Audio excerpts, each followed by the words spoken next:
മന്ത്രിസഭാ രൂപീകരണ ചർച്ചയിലേക്ക് കടക്കുമ്പോൾ ഏറ്റവും പ്രധാനപ്പെട്ട ചോദ്യം ആഭ്യന്തര വിജിലൻസ് വകുപ്പുകൾ ആര് കൈകാര്യം ചെയ്യുന്നുള്ളതാണ്. ഇതുവരെ കേരളത്തിലെ നിയമസഭയിൽ ഉമ്മൻചാണ്ടി സർക്കാരിന്റെ അവസാന കാലത്ത് ഒഴിച്ചാൽ ബാക്കി എല്ലാ ഘട്ടത്തിലും മുഖ്യമന്ത്രി തന്നെയാണ് ആഭ്യന്തര വിജിലൻസ് വകുപ്പുകൾ കൈകാര്യം ചെയ്തിരുന്നത്. എന്നാൽ ഉമ്മൻചാണ്ടി സർക്കാരിന്റെ കാലത്ത് ആഭ്യന്തര വകുപ്പ് തിരുവഞ്ചൂർ രാധാകൃഷ്ണൻ കൈകാര്യം ചെയ്ത ഘട്ടത്തിൽ ചില പ്രശ്നങ്ങളുണ്ടായിരുന്നു.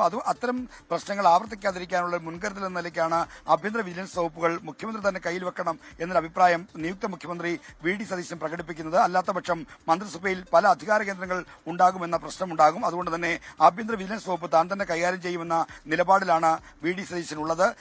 മന്ത്രിസഭയിൽ ചേരാൻ രമേശ് ചെന്നിത്തല തയ്യാറാവുകയാണെങ്കിൽ അദ്ദേഹത്തിന് ഈ അഭ്യന്തരം കഴിഞ്ഞാലുള്ള ഗ്ലാമർ പോർട്ട്ഫോളിയോ ആയ ധനവകുപ്പ് നൽകുന്ന കാര്യമാണ് പരിഗണനയിലുള്ളത്. എന്തായാലും രമേശ് ചെന്നിത്തല തിരുവനന്തപുരത്തേക്ക് എത്തുകയാണ്. ഇന്റർസിറ്റി എക്സ്പ്രസിൽ തിരുവനന്തപുരത്തേക്ക് രാവിലെ 10 മണിയോടുകൂടി എത്തും. അതിനുശേഷം ഇതുമായി ബന്ധപ്പെട്ട ചർച്ചകൾ നടക്കും. ഒരുപക്ഷെ രമേശ് ചെന്നിത്തലയെ വീട്ടിൽ ചെന്ന് കാണാൻ നിയുക്ത മുഖ്യമന്ത്രി വി.ഡി. സതീശൻ തയ്യാറായേക്കും. അനുനയത്തിന്റെ വാതിൽ അദ്ദേഹം തന്നെ തുറക്കാനുള്ള നീക്കമാണ് ഇപ്പോൾ നടക്കുന്നത്.